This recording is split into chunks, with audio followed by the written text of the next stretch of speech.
"2020 was going to be a fabulous year for the Lighthouse Film Festival.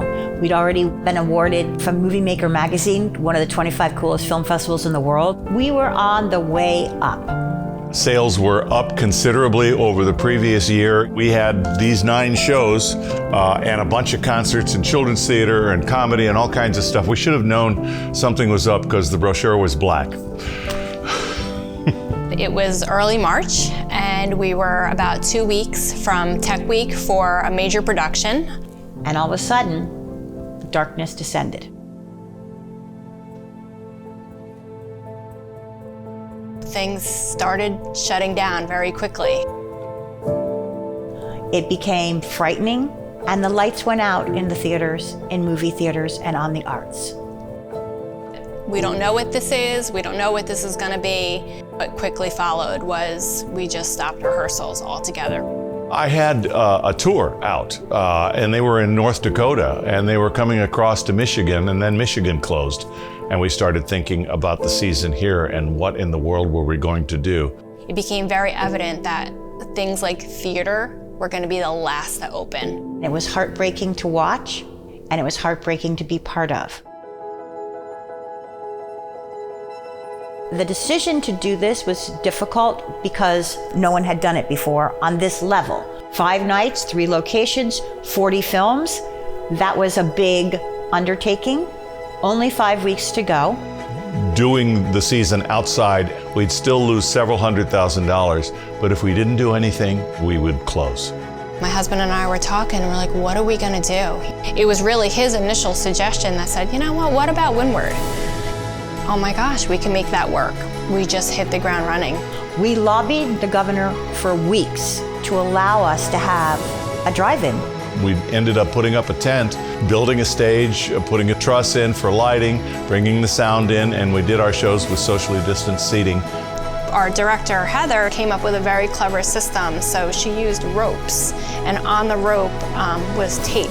Every other one was a different color, so the kids knew, go from green to pink, and they knew they had to be within these markers or they were too close.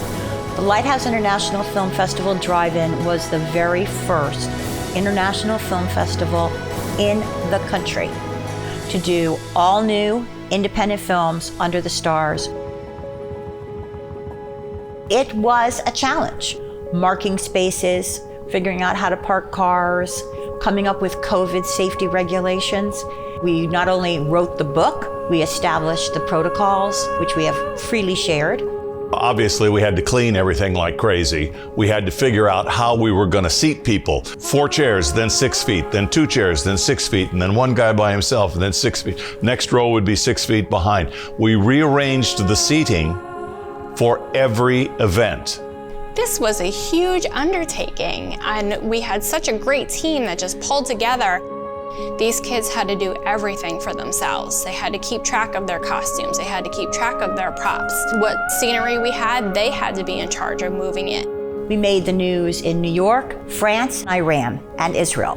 We were in Rolling Stone magazine. We were in Variety, Deadline, because it was such a unique undertaking.